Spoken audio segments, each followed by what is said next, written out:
Salud, desde San Juan, Argentina, en el living de mi casa, con los gatos ofendidos porque le hemos sacado sangre para unos estudios de rutina y la cerveza espesa como filosofía de las matemáticas, les habla Gabriel Paravano, el epistemólogo ebrio. En este podcast que se dedica primero a la filosofía de las ciencias y segundo, que dura el tiempo justo en que tardas en tomarte una pinta. En este encuentro tenemos la primera parte de un análisis sobre la filosofía de las matemáticas. Así que vamos a eso.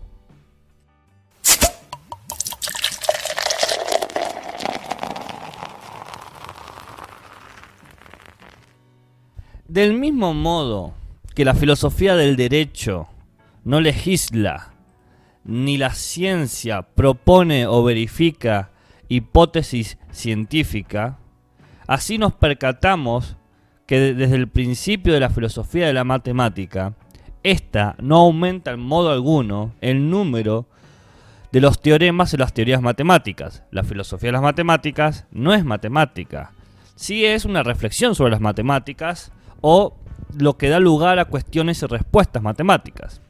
Sin embargo, pese a la distinción, la conexión entre estas materias es bastante estrecha, entre la filosofía y la matemática.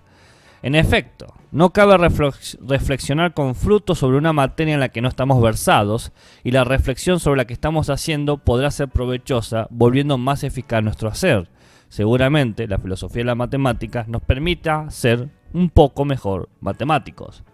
A lo largo de toda su historia, la matemática y la filosofía se han influido recíprocamente, en contraste manifiesto entre el flujo indefinido de las impresiones de los sentidos y las verdades precisas y extratemporales de la matemática, ha constituido una de las primeras perplejidades y uno de los primeros problemas, no solo de la filosofía de la matemática, sino de la filosofía en general, al paso que, por otra parte, las exposiciones filosóficas de la matemática en su relación con las ciencias empíricas y la lógica han sugerido problemas matemáticos y han conducido inclusive a nuevas ramas de la propia matemática, como es la geometría no euclidiana, la álgebra abstracta de la lógica matemática actual.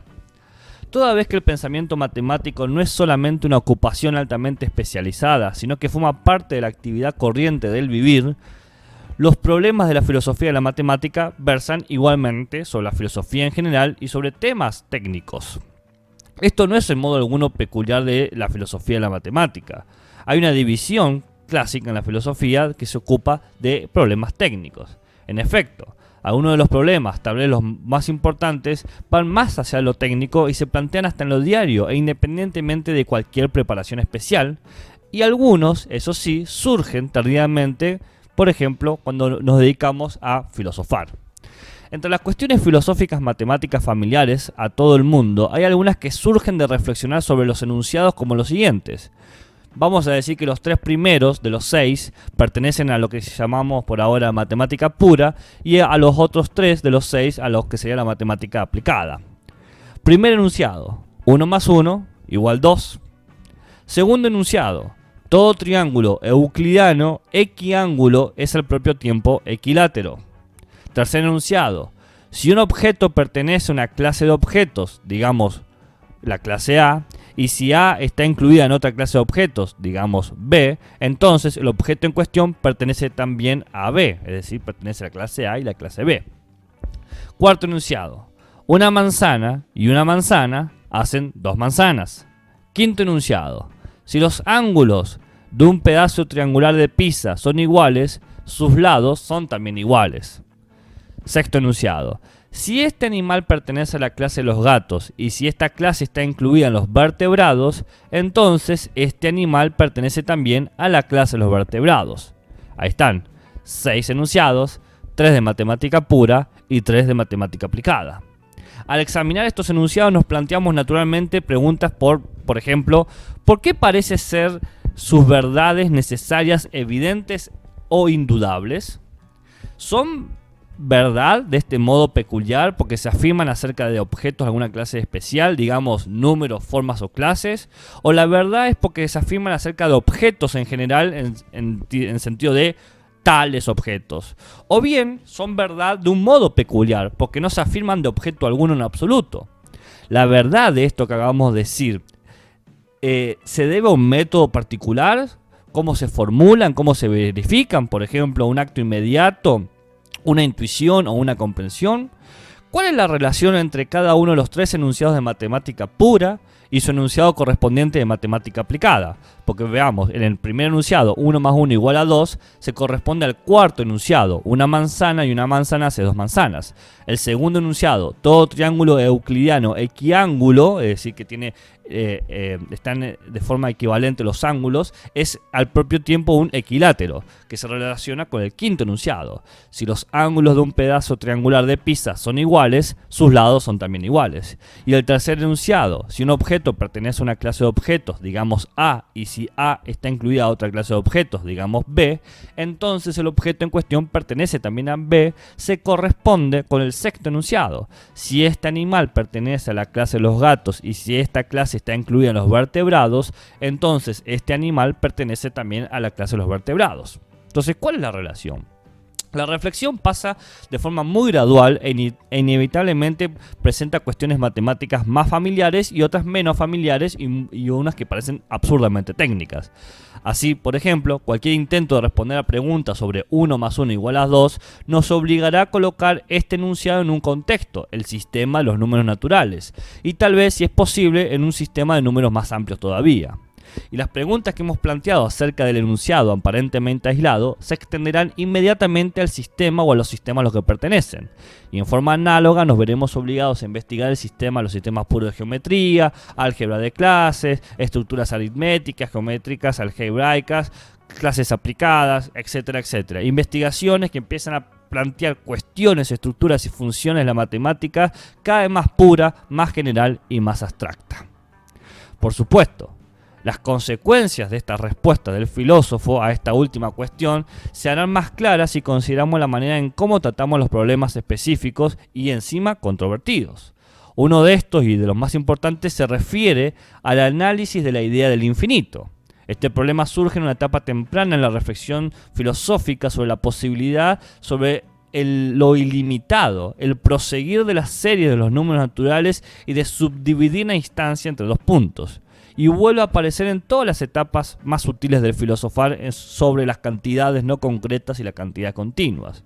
En la historia de la matemática, para seguir este ejemplo, puede destacarse épocas y ocasiones donde se discute sobre el rol del infinito. Entonces, teniendo como una introducción sobre el problema de la filosofía y la matemática, lo que vamos a hacer nosotros va a ser analizar algunas perspectivas que se tienen sobre ellas. Empezaremos en este encuentro con el punto de vista de Platón, luego seguiremos con Aristóteles, después con Leibniz, después con Kant, ¿no? Como para tener una actitud más histórica. Y quizás, dependiendo cómo nos va ¿cómo se dice? ¿Cómo dirían ustedes? La llegada, el interés, etcétera, podemos ver otros tipos de problemas. La relación de la matemática con la lógica, los sistemas formales, no sé, las llamadas matemáticas intuitivas, la diferencia entre matemática pura y matemática aplicada, las teorías clásicas de los números reales, etcétera, etcétera, etcétera, ¿no? Todo como para introducirnos en el problema de las filosofías matemáticas. Pero por ahora proponemos 4 pequeños episodios: Platón, Aristóteles, Leibniz y Kant. Luego déjenme saber si están interesados en algo más. Existe casi general unanimidad en que la segunda mitad del siglo XIX inició como una nueva era en la filosofía de la matemática gracias a la labor de Boole, Frege y Peirce y otros filósofos que compartían como este espíritu matemático. El periodo que con ellos empieza tiene como característica más eminente el reconocimiento de la estrecha relación entre dos campos, la matemática y la lógica, los cuales formaron como una unidad y generó todo un desarrollo sumamente interesante. Pero, previamente a esta unidad del siglo XIX, Cada uno de los campos, matemática y lógica, habían tenido su desarrollo profundo y hasta muchas veces se lo consideró completo, independiente. La necesidad de unas relaciones más estrechas las percibieron primero los matemáticos en conexión con la teoría de los conjuntos de la lógica.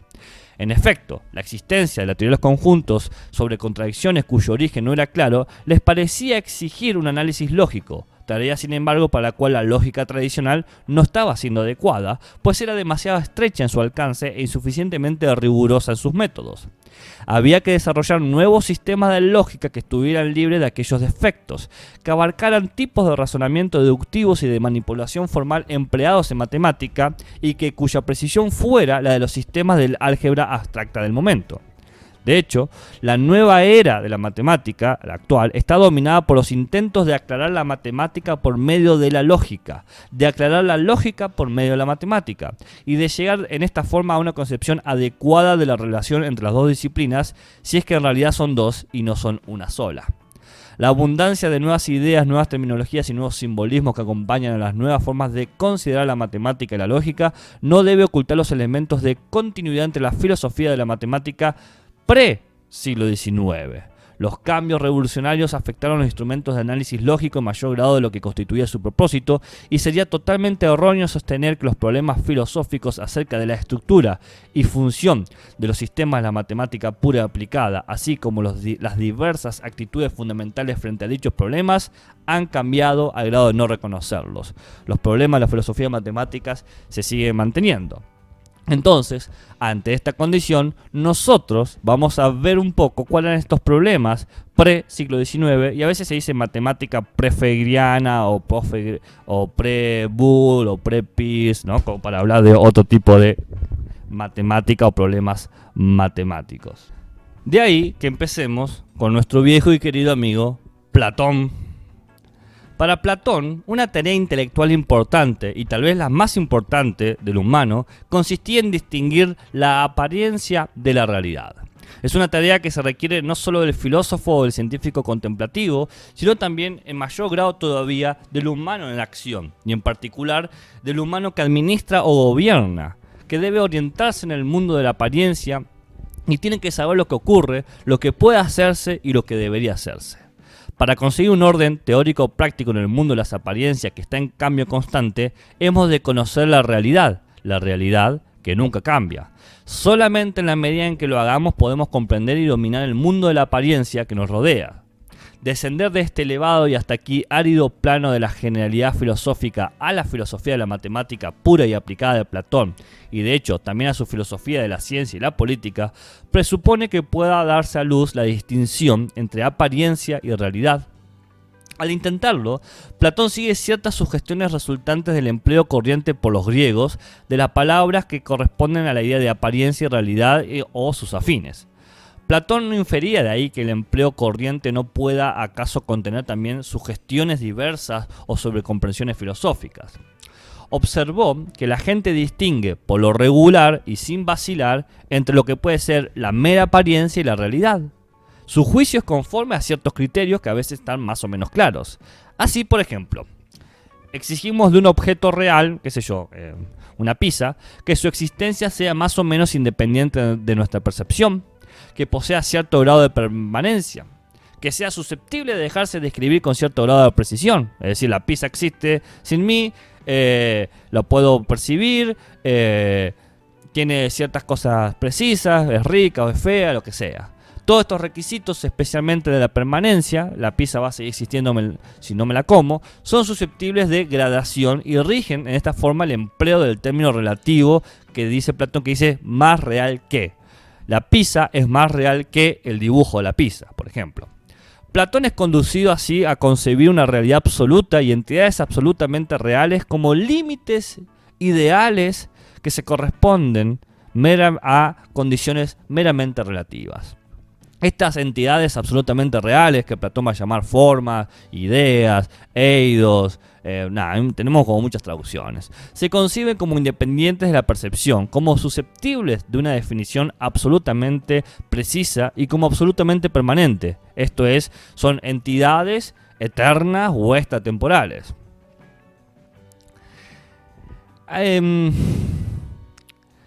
Phil es uno de los que interpreta el sistema de Platón o el pensamiento platónico. Insiste mucho en que la naturalidad de la transición de los conceptos y criterios relativos de la realidad absolutos nos dice que una de las cosas más importantes de estos criterios de la realidad o de los conceptos absolutos es que se aplican de alguna forma en el mundo sensible.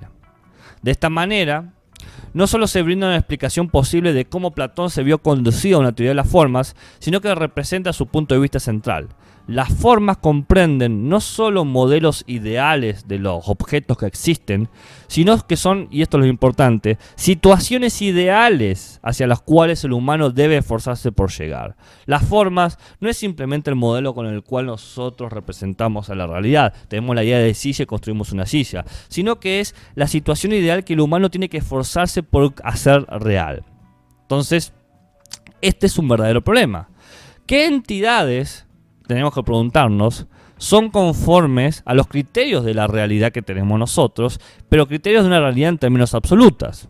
No sin duda los objetos que integran el universo físico, como las mesas, las plantas, los animales, los gatos o los cuerpos. Sin embargo, podríamos concebir, ¿no?, para tal alto rango, la realidad absoluta, otro candidato. Por ejemplo, porciones indivisibles e indestructibles de la materia de la conciencia.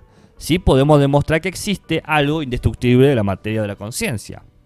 Si las almas, por ejemplo, humanas, son de esta clase, podrían ser una prueba de la inmortalidad. Como podría concebirse, también hay muchos más candidatos un poco más interesantes. Podríamos considerar en realidad cualquier objeto común, más o menos transitorio, en definir un objeto abstracto como una mesa y sustituir en nuestra mente el carácter transitorio de la mesa por las propiedades permanentes de la mesa, por un carácter indefinido pero preciso de la mesa, por algo que vaya más allá de las imperfecciones de la mesa y que se quede con las perfecciones correspondientes de la mesa. ¿El resultado cuál sería? La forma de la mesa, la meseidad, ¿no?, de la que todas las mesas materiales serían solamente una copia imperfecta. Si esta clase de forma se nos presenta más bien poco interesante, porque es sumamente embolante hablar así, explicar en un podcast a Platón debe ser una de las cosas más embolantes que puede pasar. Pero indistinto de eso, si bien puede suceder esto que sea un poco interesante, no debe aducirse, me parece, que esta forma de mesa, esta meseidad, tiene alguna virtud de correspondencia con objetos físicos o subclase de objetos físicos que llamamos mesa. Hasta que podamos de alguna manera pensar todas las mesas, que sea alta o baja, cubierta, descubierta, etcétera, que tienen como un patrón en común. No cabe duda alguna de que en un momento u otro Platón hubo de considerar los nombres genéricos como el de la mesa como los nombres de las formas absolutas. Sin embargo, hay también, según creía Platón, algunas entidades mucho más familiares que las mesas o los gatos ideales que terminan conformando criterios rígidos a los que debe tener un objeto para clasificarse como algo real, como algo absoluto, como una idea eterna sobre eso. Tales son los números y los objetos de la geometría pura. Los puntos, las líneas, los planos, los triángulos y lo demás termina apareciendo finalmente la estructura que permite entender a los objetos.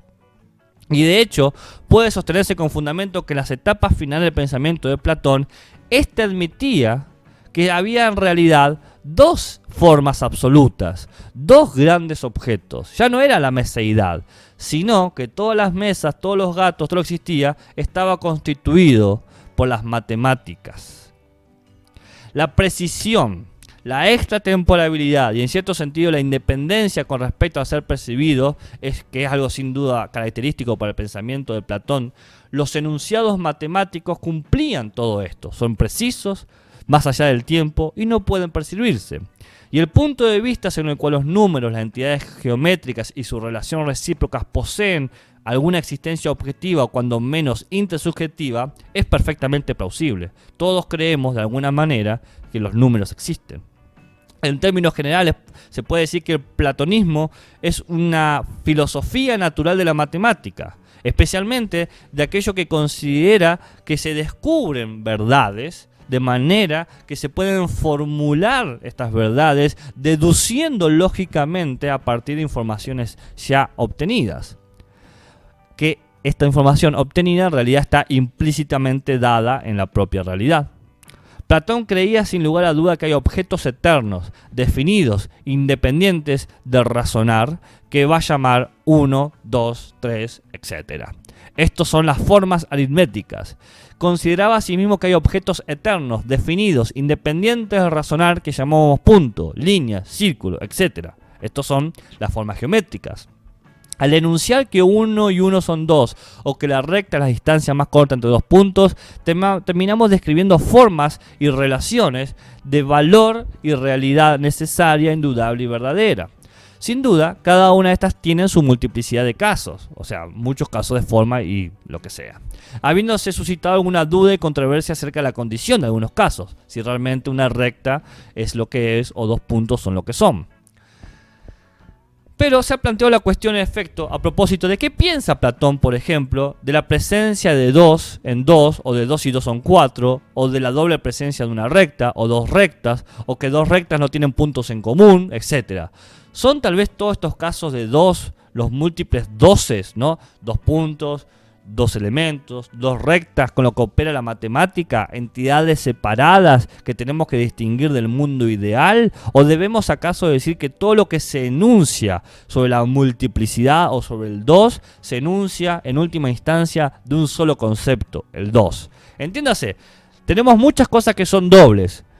Tenemos parejas, 2 puntos, 2 manzanas, etc. Cada uno son 2 elementos reales o son copias de la idea de 2. Un problema exactamente igual se plantea a propósito del caso de la línea. Según Aristóteles, ¿no?, en un comentario a Platón, Platón distinguía entre formas aritméticas y geométricas por una parte y por lo que Aristóteles dice que Platón llamaba, ¿no?, condiciones matemáticas, que serían formas únicas o formas de muchos casos, ¿no? Entonces, quizás la línea sea una condición aritmética geométrica, es decir, un solo concepto, todas las líneas en realidad son copia de la línea, o existe algo que son formas de muchos casos, que sería que hay múltiples líneas ideales y reales.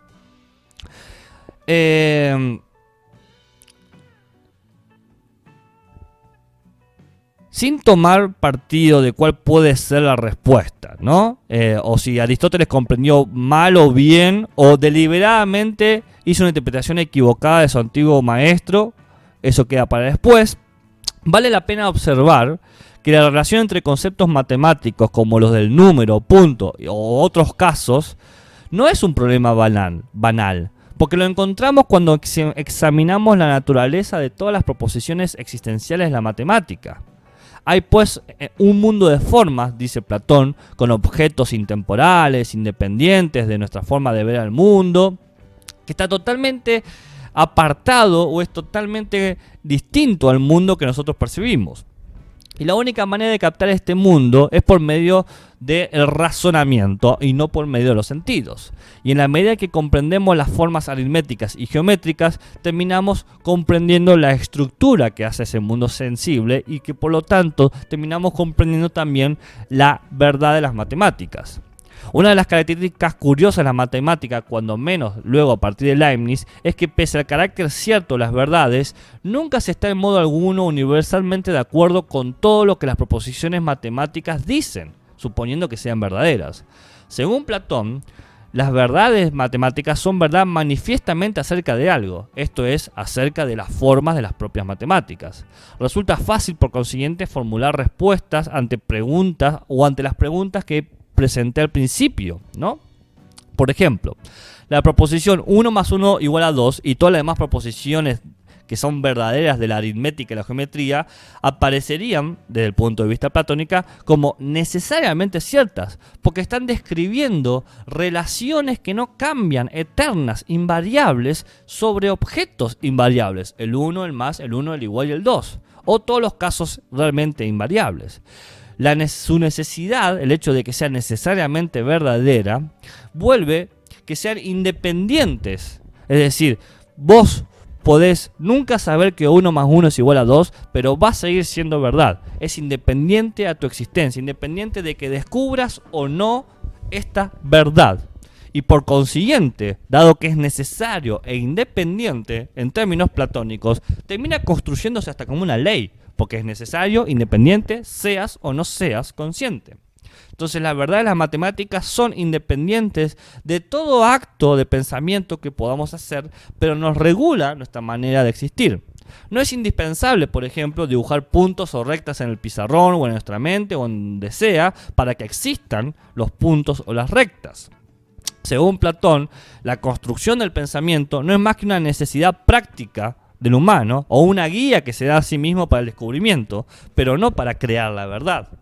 El punto de vista de Platón acerca de las relaciones entre 1 más 1 igual a 2 o una manzana y una manzana son 2 manzanas o cualquier relación entre la matemática pura y la aplicada, en realidad es una forma que tenemos nosotros de descubrir una realidad que ya es absoluta, que ya es eterna, que está dentro de las formas. Es la manera que tenemos nosotros, por medio de la experiencia sensible, razonar y construir y formas de identificar las verdades necesarias independientes.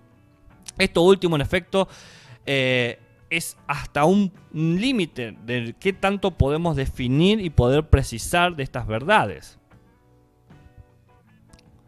Platón nos dice, por ejemplo, si comparamos el objeto real invariable 1, la idea de 1, con una manzana, podemos nosotros aproximarnos a la idea hasta cierto punto de 1. Las frases técnicas de las que Platón se sirve habitualmente suelen traducirse diciendo que la manzana, en la medida en que la aplicamos a la aritmética, participa de la forma de lo 1. Entonces esto que hemos dicho a propósito en relación entre la manzana y la unidad, se aplica a sí mismo con un plato redondo que participa, digamos, de la forma de la circularidad. Podemos tratar el plato como si fuera un círculo geométrico porque su figura se acerca, se aproxima, participa de la circularidad. Esta forma, lo mismo que la forma de la unidad, no es captada por los sentidos, sino por la razón. Esto es, captamos una definición matemática a través de ciertas experiencias sensibles donde comprendemos la idea de la circularidad o de la unidad. Para concluir, para Platón la matemática pura, que comprendía en su día partes de la aritmética y la geometría euclidiana, sirve para describir las formas, los elementos universales, inmateriales, extrasensibles, necesarios, llamados matemáticas y sus relaciones. La matemática aplicada, que sería la matemática no pura, describe objetos empíricos y las relaciones entre los objetos empíricos en la medida en que se están aproximando, participando de formas matemáticas o de relaciones entre las formas matemáticas. ¿Podríamos acaso sentirnos tentados a decir que se está idealizando, que se está considerando algunos objetos y relaciones empíricas en relación a objetos matemáticos teóricos o puros? Bien. Sin embargo, este no era el punto de vista de Platón. En efecto, él no consideraba que la matemática era una idealización del mundo empírico, sino que la matemática era una verdad que describía a la propia realidad. ¿Y vos qué pensás? ¿Las matemáticas describen efectivamente una verdad inmaterial y necesaria de la realidad?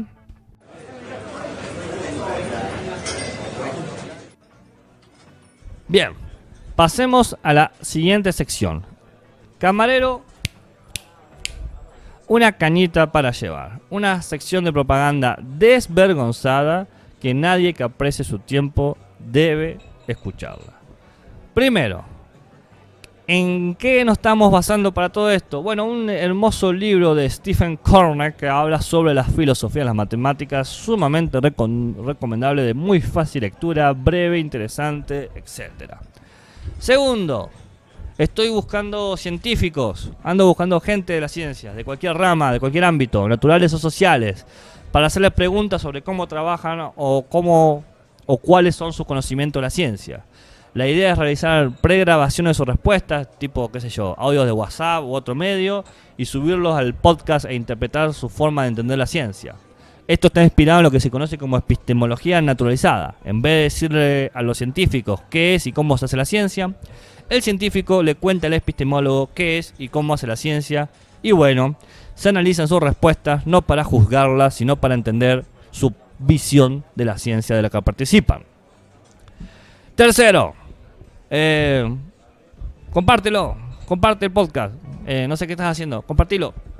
Me puedes encontrar en, qué sé yo, iVoox, YouTube, Spotify, por todos lados.